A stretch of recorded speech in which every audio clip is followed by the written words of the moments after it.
오늘 저는 사람으로는 할 수 없으되 이런 제목으로 은혜를 나누려고 합니다.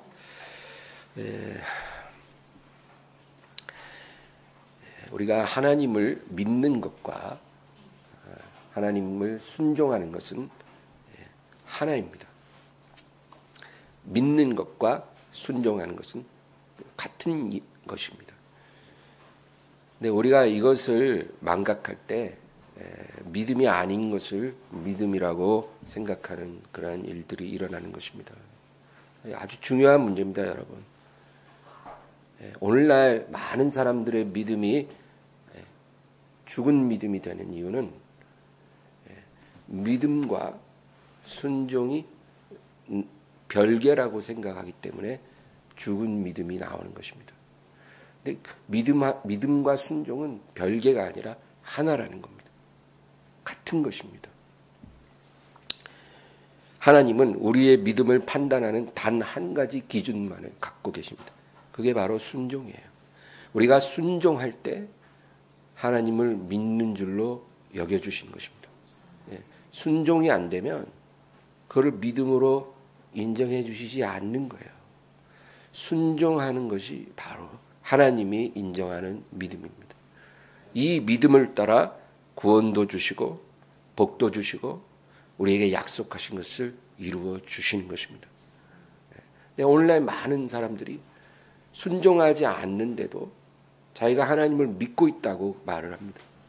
그리고 이 믿음 가지고 하나님께 뭘 구할 때 하나님이 주실 거라는 거예요. 내가 긍정적인 말을 하고 이루어진 것을 바라보고 이루어질 줄 의심하지 않고 믿기만 하면 그렇게 될 거라는 거예요. 그러나 그게 안 되는 이유는 그것은 믿음이 아니기 때문인 거예요. 그래서 여러분 이 사대 교회 주님 뭐라 그럽니까? 네가 살았다는 이름은 가졌으나 죽은 자로다. 너의 행위에 온전한 것을 내가 보지 못하였다. 그렇게 말합니다. 이 사대 교회가 죽은 교회가 된 이유는 주님 보실 때 행위가 온전한 것을 내가 찾을 수 없다는 거예요. 이 교회는 순종이 없는 교회였던 거예요. 그러니까 죽은 교회가 되는 거죠. 우리 개인의 신앙도 마찬가지입니다. 모세는 죽기 전에 이스라엘 회중에게 이러한 유언을 남겼습니다. 우리 신명기 31장 27절입니다. 내가 너희의 반역함과 목이 곧은 것을 아나니 오늘 내가 살아서 너희와 함께 있어도 너희가 여호와를 거역할거든 하물며 내가 죽은 후에 이르랴. 모세는 죽으면서도 마음이 편치가 않았어요. 내가 너희와 함께 살아있을 때도 너희가 늘 거역하는데 내가 죽은 후에 어찌 될지 모르겠다는 거예요. 걱정스럽다는 거예요. 그런데 다행히 모세가 죽은 후에 이제 여호수아가 이스라엘을 인도하는 동안에는 그나마 하나님께 순종을 했습니다. 여호수아와 그 함께하는 장로들이 생존하는 동안에는 하나님을 순종하였더라. 우리 여호수아 24장 31절 읽겠습니다. 이스라엘이 여호수아가 사는 날 동안과 여호수아 뒤에 생존한 장로들 곧 여호와께서 이스라엘을 위하여 행하신 모든 일을 아는 자들이 사는 날 동안 여호와를 섬겼더라. 그러나 여호수아와 장로들 그 세대 장로들이 다 죽고 난 후에 이스라엘은 하나님을 떠나기 시작했습니다. 하나님을 떠났다라는 말은요, 뭐 제사도 폐하고 율법도 팽개치고 이방 신들을 섬겼다는 말이 아닌 것입니다. 성경을 읽어보면 이스라엘이 하나님을 떠날 때 어떤 일이 생겼냐면 자기 소견에 옳은 대로 하나님을 섬겼다는 거예요.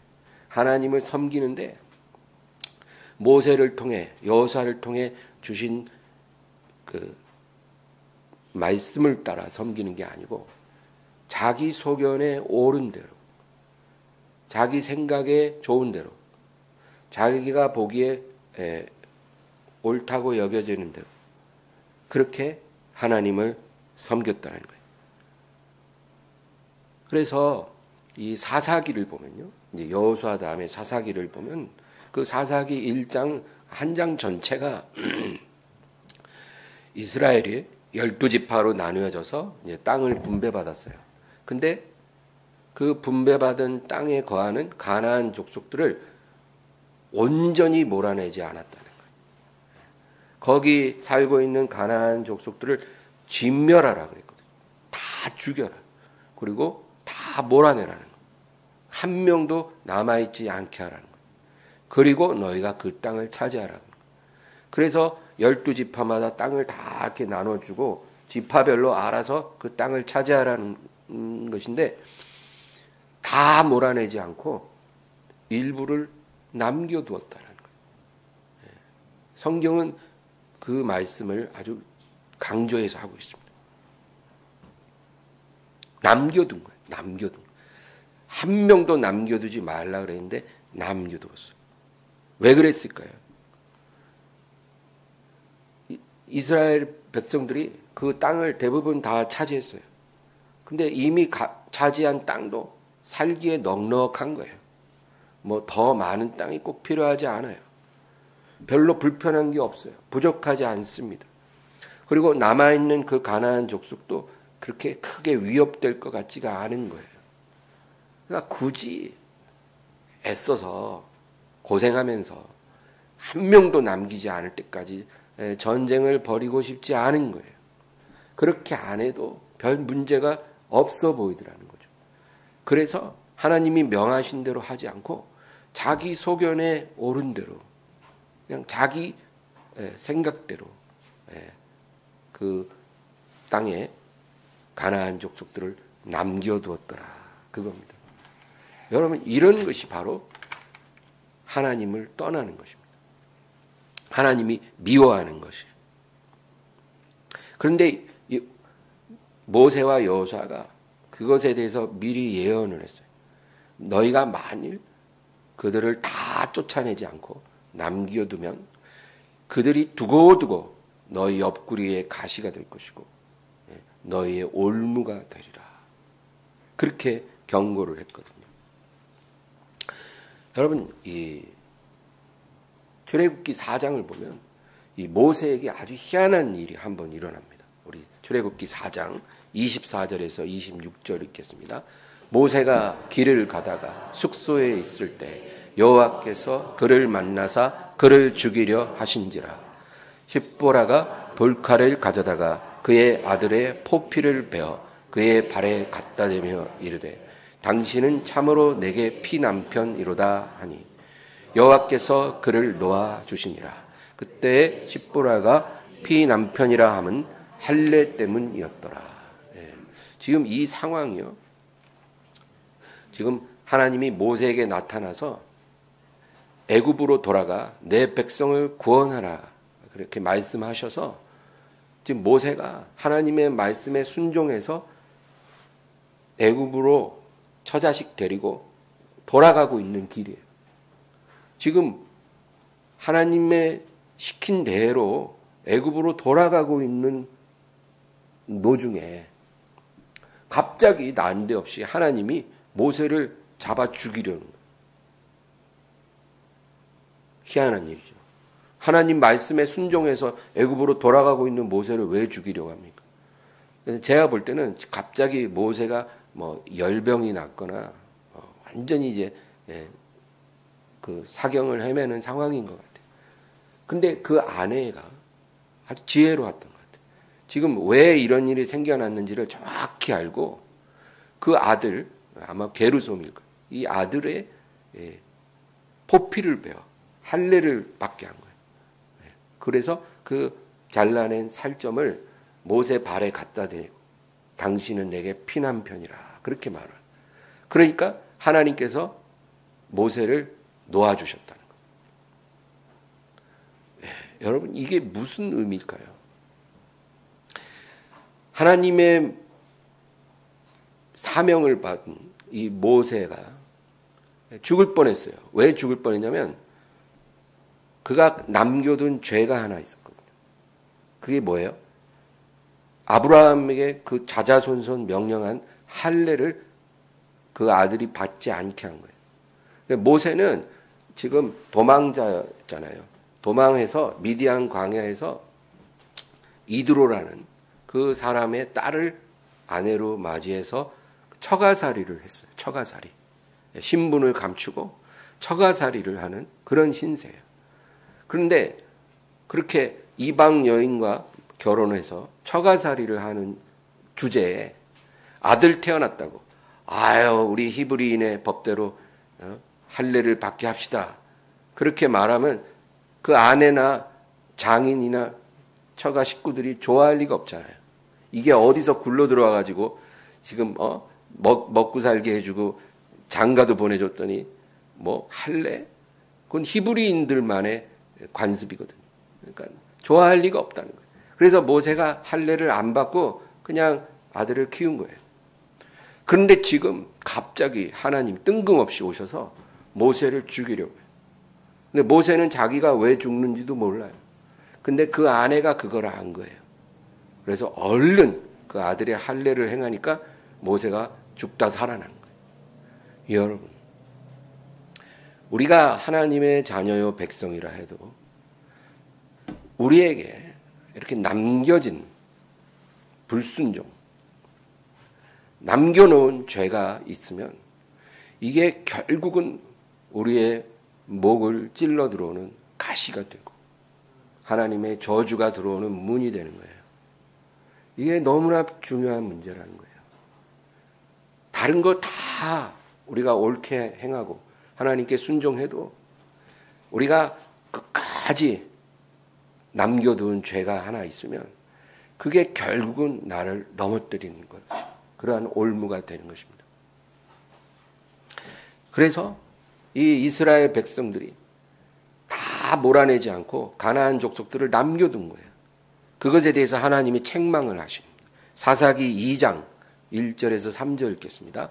여호와의 사자가 길갈에서부터 복임으로 올라와 말하되 내가 너희를 애굽에서 올라오게 하여 내가 너희의 조상들에게 맹세한 땅으로 들어가게 하였으며 또 내가 이르기를 내가 너희와 함께한 언약을 영원히 어기지 아니하리니 너희는 이 땅의 조민과 언약을 맺지 말며 그들의 제단들을 헐라하였거늘 너희가 내 목소리를 듣지 아니하였으니 어찌하여 그리하였느냐.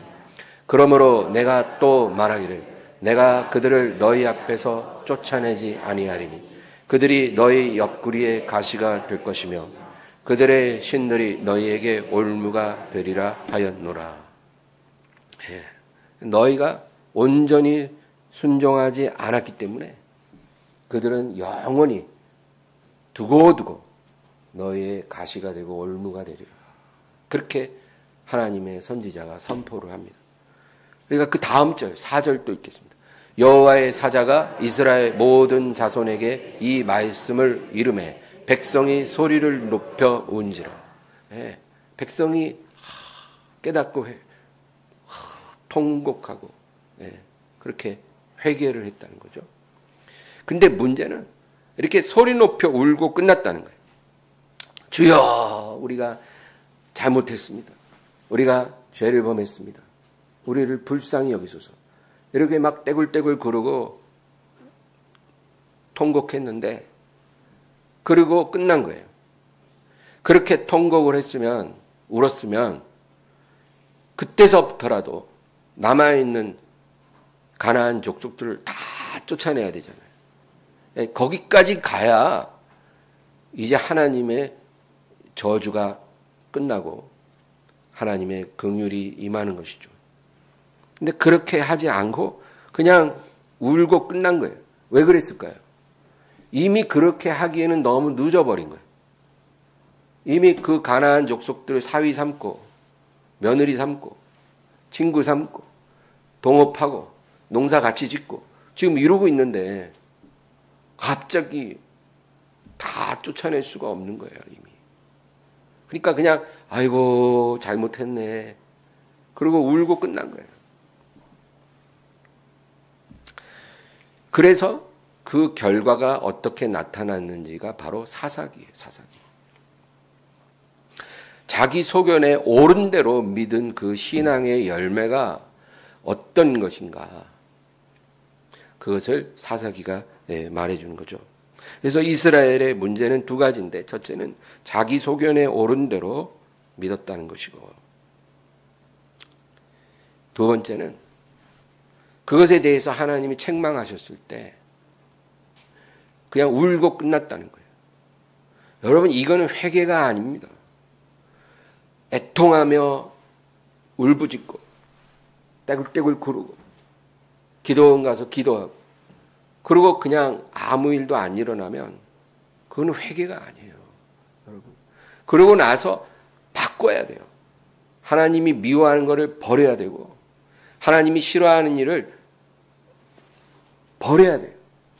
거기까지 가야 그것이 하나님이 인정하는 회개고 그것이 믿음이요 순종이 되는 거예요.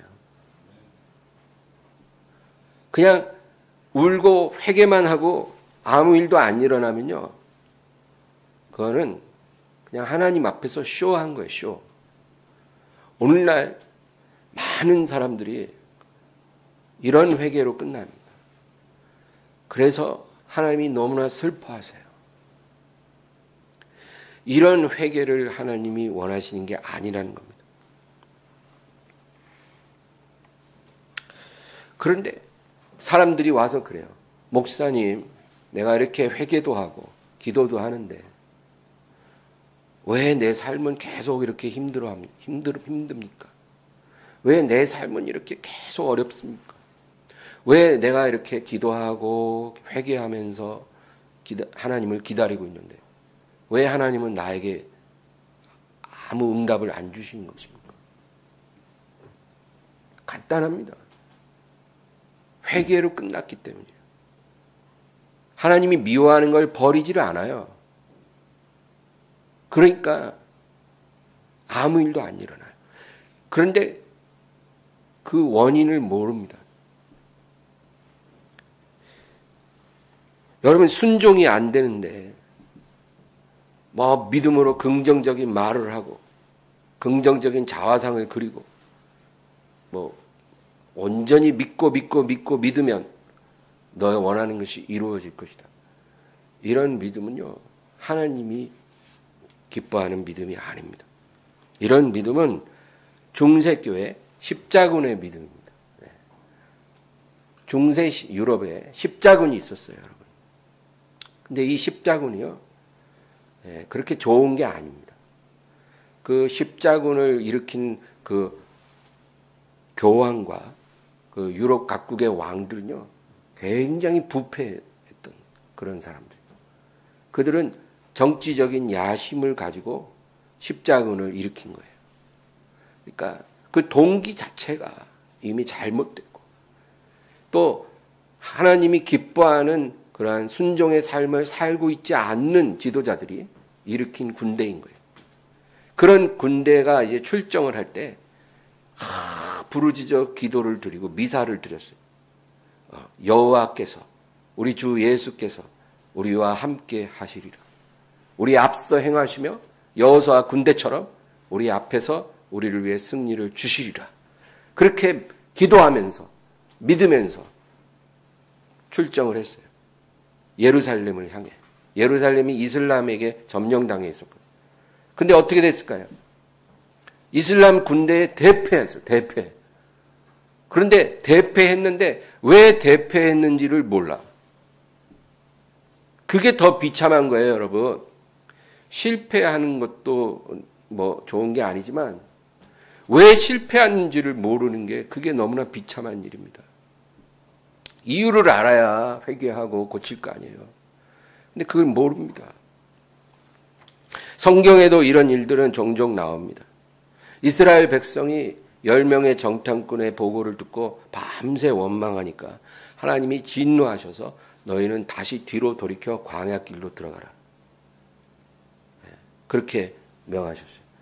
그러니까 그제서야 우리가 실수했네요. 그리고 이제 하나님 말도 듣지 않고 자기들 마음대로 전쟁에 나갑니다. 민수기 14장 39절에서 45절 읽겠습니다. 모세가 이 말로 이스라엘 모든 자손에게 알림해 백성이 크게 슬퍼하여 아침에 일찍이 일어나 산 꼭대기로 올라가며 이르되 보소서 우리가 여기 있나이다. 우리가 여호와께서 허락하신 곳으로 올라가리니 우리가 범죄하였음이니이다. 모세가 이르되 너희가 어찌하여 이제 여호와의 명령을 범하느냐. 이 일이 형통하지 못하리라. 여호와께서 너희 중에 계시지 아니하니 올라가지 말라. 너희의 대적 앞에서 패할까 하노라.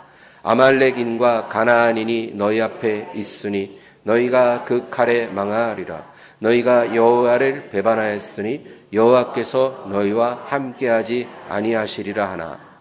그들이 그래도 산 꼭대기로 올라갔고 여호와의 언약궤와 모세는 진영을 떠나지 아니하였더라. 아말렉인과 산간지대에 거주하는 가나안이 내려와 그들을 무찌르고 호르마까지 이르렀더라. 아멘. 여기 41절 다시 보세요. 모세가 이르되 너희가 어찌하여 이제 여호와의 명령을 범하느냐. 이 일이 형통하지 못하리라. 지금 하나님이 다시 광야길로 돌아가라 그랬거든요. 근데 하나님 말씀 안 듣고 우리가 잘못했으니까 다 잊어버리시고 이제라도 올라갈 테니까 우리와 함께 싸워달라는 거예요. 근데 모세가 말려요. 지금 너희가 싸우러 나가면 너희 진다는 거예요. 너희 하나님께서 너희와 함께 하시지 않으니까 올라가면 안 된다는 거예요. 전쟁에 나가면 안 된다는 거예요. 너희가 형통하지 못할 거라는 거예요. 42절이요. 여호와께서 너희 중에 계시지 아니하니 올라가지 말라. 너희의 대적 앞에서 피할까 하노라. 여러분, 하나님이 우리를 기뻐해야 우리가 전쟁에 나가서 승리도 하는 거예요. 근데 지금 우리를 기뻐하지 않는데 우리가 믿습니다 그러고 전쟁에 나가면 어떻게 돼요? 망하는 거예요. 그거를 우리가 알아야 합니다. 그냥 아무 때나 믿음으로 전진하면 다 되고 하나님이 도와주실까? 그게 아니고 하나님이 우리를 기뻐해야 또 하나님이 명하신 대로 순종해야 우리 하나님의 은혜로 우리가 승리할 수가 있다. 그것입니다. 이런 영적 원리는 지금도 동일합니다. 순종하지 않으면 형통하지 못하다는 거예요. 우리가 아무리 긍정의 말을 하고 믿음을 가져도 절대로 형통할 수가 없다는 것입니다. 우리가 긍정적으로 고백을 하는 것 중요해요. 그것이 잘못됐다는 말이 아니에요. 우리가 부정적인 말하는 것이 아니라 긍정적인 믿음의 말을 하고 승리의 자화상을 그리는 것 다 좋은 거예요. 그러나 이것은 우리가 하나님께 온전한 순종을 전제할 때 그때 효과가 있는 거지. 순종이 안 되는데 막 긍정적으로 고백하고 입으로 선포한다고 해서 우리의 사업이 잘 되고 자녀들이 잘 되고 뭐 다 잘 되고 그거는 여러분 그냥 미신이에요. 미신. 하나님의 말씀을 따라 믿는 믿음이 아닌 거예요. 에스겔 13장 4절 읽겠습니다. 이스라엘아 너의 선지자들은 황무지에 있는 여우 같으니라. 이스라엘의 선지자들이 누굽니까? 하나님의 말씀을 전해주는 자들이에요. 근데 하나님 뭐라 그래요? 황무지에 있는 여우 같은 자들이라는 거예요. 그 다음 절 읽겠습니다. 너희 선지자들이 성 무너진 곳에 올라가지도 아니하였으며 이스라엘 족속을 위하여 여호와의 날에 전쟁에서 견디게 하려고 성벽을 수축하지도 아니하였느니라. 이 선지자들, 하나님 말씀 맡은 자들이 어떻게 했냐면은 성 무너진 곳에 올라가지도 않았다 그 말이에요. 성 무너진 곳에 올라가지 않았어요, 선지자들. 이 말은 뭐냐면 하나님의 백성들의 무너져 내린 그런 영적 상태를 똑바로 대면하지 않는다는 거예요. 지금 하나님 백성들이 신앙이 다 무너졌거든. 영적으로 다 황폐화됐거든. 그게 성 무너진 거예요. 대적이 막 마음대로 출입할 수 있도록 방비하는 성벽이 무너진 상태인 거예요. 그러면 하나님의 말씀을 전하는 선지자들이 그 무너진 곳에 올라가서 백성들에게 외쳐야 되거든요. 근데 거기에 올라가지 않는다는 것은 그 현실을, 실체를 직면하지 않는다는 거예요. 그냥 모른 척 해버리고 못 본 척 해버린다는 거예요. 그러다 그 다음 뭐라 그래요? 이스라엘 족속을 위하여 여호와의 날에 전쟁에서 견디게 하려고 성벽을 수축하지도 아니하였느니라. 장차 다가올 환난의 날을 대비할 수 있도록 그 성벽을 수축하지도 않는 거예요. 성도들의 신앙을 세워주려고 다시 일으키려고 해주지 않는다는 거예요. 그러니까 직무유기를 하는 거죠. 그 다음 절도 있겠습니다. 여호와께서 말씀하셨다고 하는 자들이 허탄한 것과 거짓된 점괘를 보며 사람들에게 그 말이 확실히 이루어지기를 바라게 하거니와 그들은 여호와가 보낸 자가 아니라. 이렇게 현실을 직시하지 않고 못 본 척하고 모른 척하고 그런 이 황무지의 여우 같은 선지자들이 백성들에게는 다 잘 될 것이다. 하나님이 너희를 복 주실 것이다. 그렇게 좋은 말만 해주고 그 말이 확실히 이루어지기를 바라라는 거예요. 그냥 믿으면 된다는 거예요. 너희가 그 말을 받고 이제 확실히 될 걸 믿으면 그렇게 될 거라는 거예요. 그러나 그들은 하나님이 보낸 자가 아니다. 그렇게 말합니다.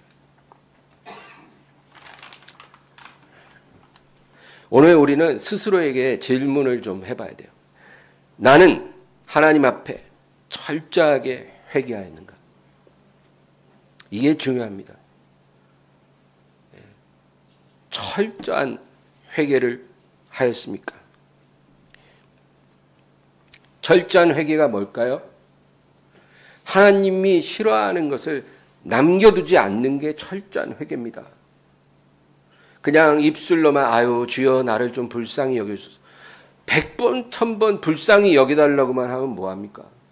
하나님이 미워하는 것을 그대로 갖고 있는 거예요. 버리려고 안 해요. 이런 마음은 하나님이 축복해 주실 수가 없어요. 이건 회개가 아닙니다. 철저한 회개를 해야 돼요. 하나님이 싫어하는 거 다 버려야 되는 거예요. 남겨두지 않는 거. 그러면 여러분 너무 겁을 먹죠 또. 아유 저 같은 사람이 어떻게 완벽하게 됩니까? 하루아침에. 근데 여러분 너무 겁먹지 마세요. 하나님요 우리의 영적인 수준을 다 아세요.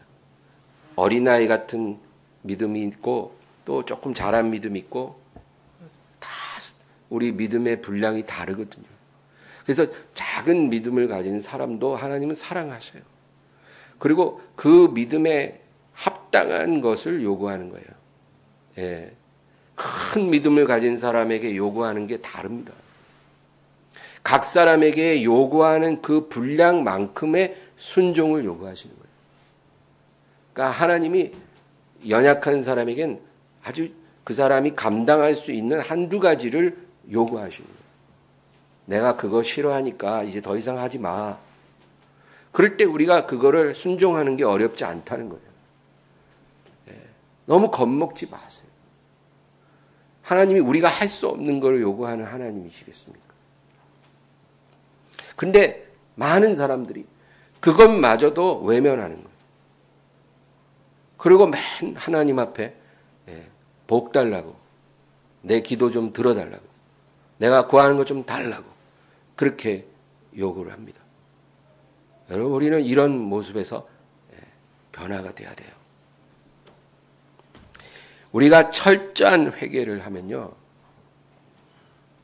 영이 달라집니다. 한번 해보세요.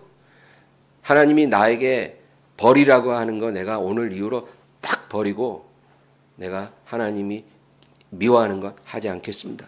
이렇게 결심하고 그렇게 살기 시작하면 영이 달라지고요. 마음이 달라지고 우리의 생활이 달라집니다.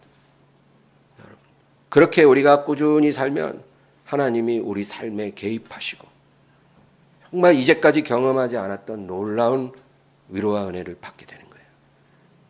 이러한 은혜가 있기를 바랍니다.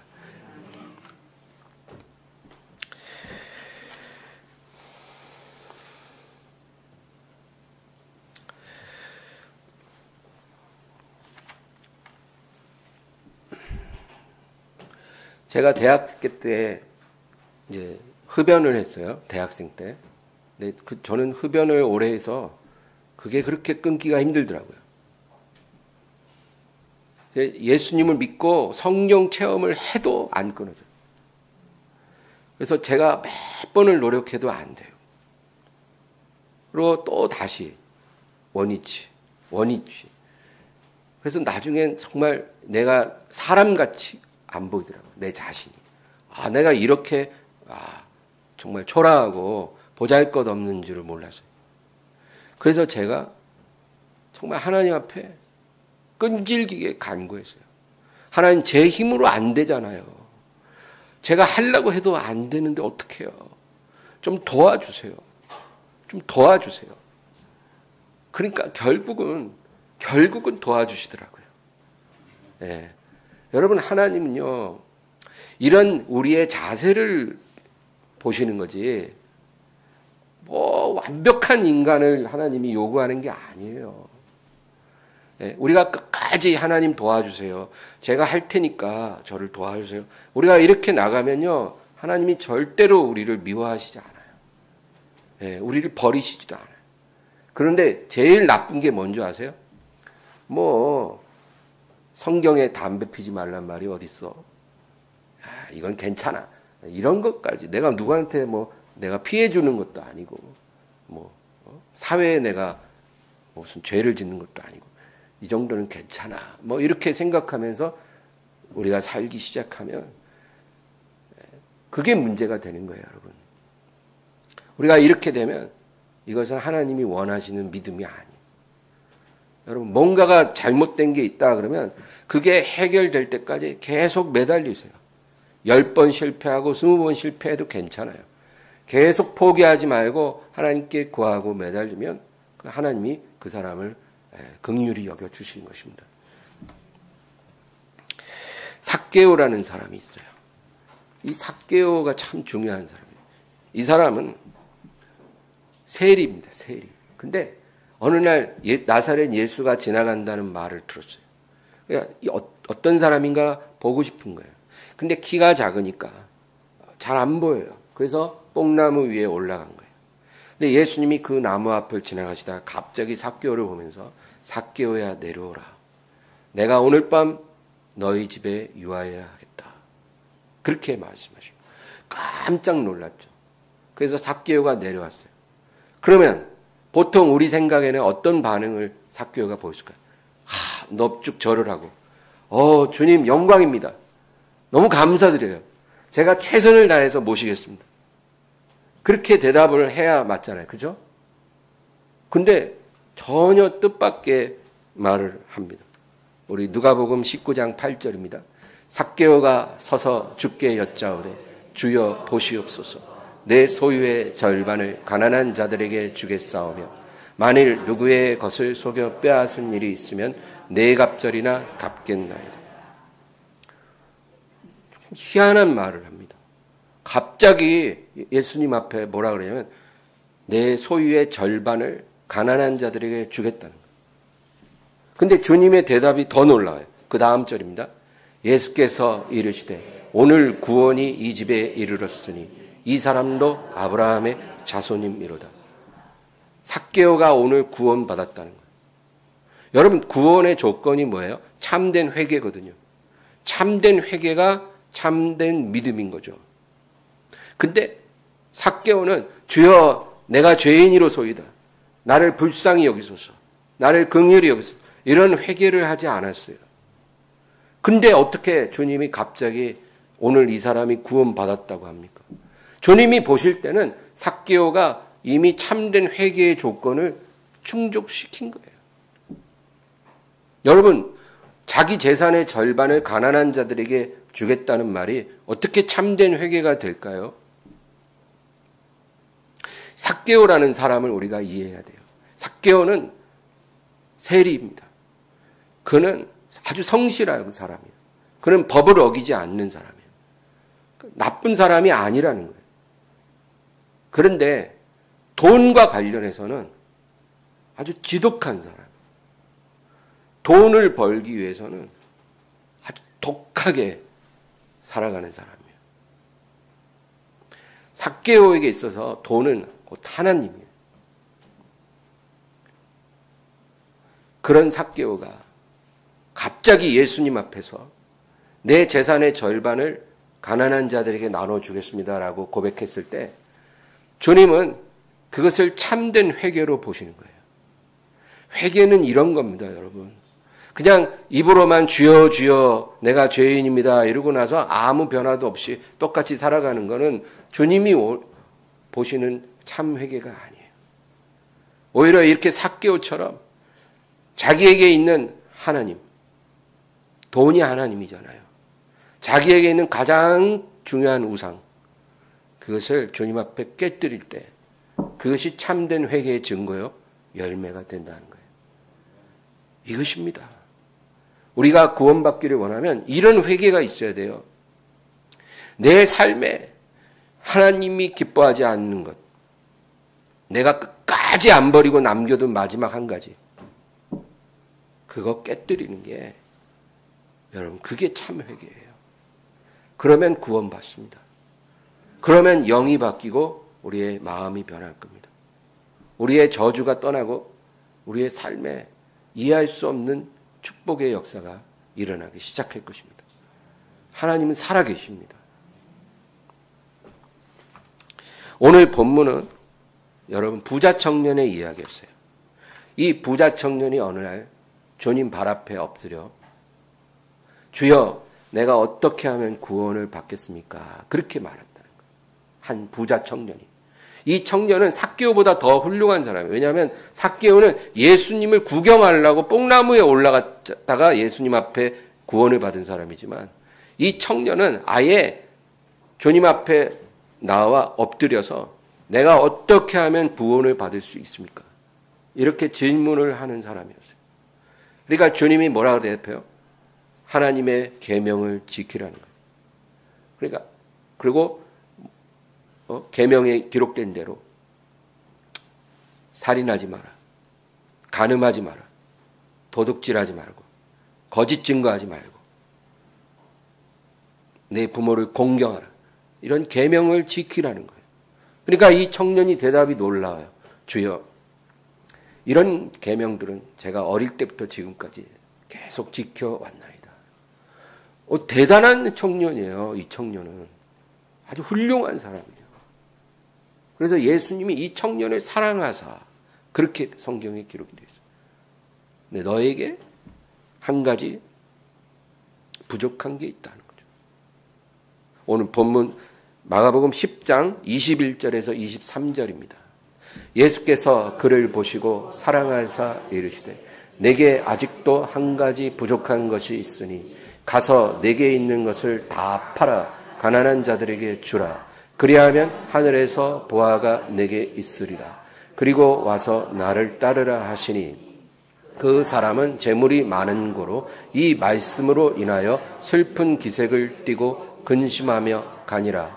예수께서 둘러보시고 제자들에게 이르시되 재물이 있는 자는 하나님에 들어가기가 심히 어렵도다 하시니.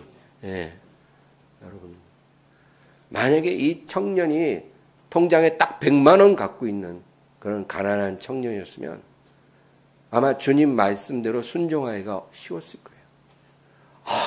100만 원밖에 없는데 네 재산 다 팔아 가난한 자들에게 나눠주고 나를 따르면 구원을 받을 거다 그랬으니까 구원받는 게 얼마나 쉬워요. 근데 이 청년은 재산이 많은 사람이었어요. 그러니까 주님 말씀을 딱 듣는 순간 마음에 슬픈 기색을 띠고 근심하며 돌아가더라는 거예요. 다른 건 다 해도 그것까지는 안 되는 거예요. 그게 바로 마지막 남겨둔 우상이었던 거예요. 이 청년에게는. 우리가 이 말씀을 오해해서 재산 다 팔아야 구원받는다. 이런 의미가 아닌 거예요. 이거는 이 청년에게만 해당되는 거예요. 아까 삭개오는 주님이 요구하지도 않았는데 자기가 먼저 내 재산의 절반을 가난한 자들에게 주겠다 해도 구원받았잖아요. 각 사람마다 하나님이 요구하시는 회개의 그 기준이 다른 거예요. 회개의 증거가 다른 거예요. 근데 이 부자 청년에게 주님이 요구하신 게 뭐예요? 너의 그 많은 재물 다 팔아 가난한 자들 나눠주고 나를 따르라. 그러면 너의 회개가 확실하다는 증거가 되리라. 근데 이 청년은 그것을 받아들일 수가 없었다는 거죠. 여러분,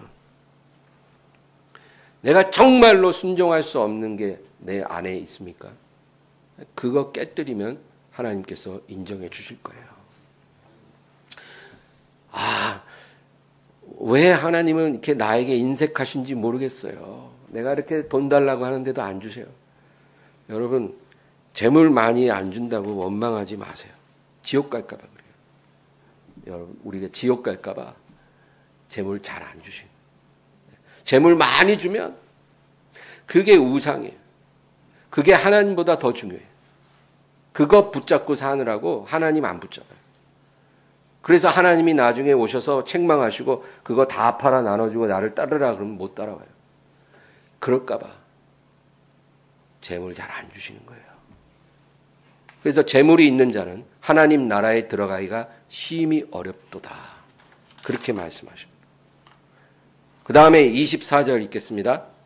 제자들이 그 말씀에 놀라는지라 예수께서 다시 대답하여 이르시되 얘들아 하나님의 나라에 들어가기가 얼마나 어렵는지.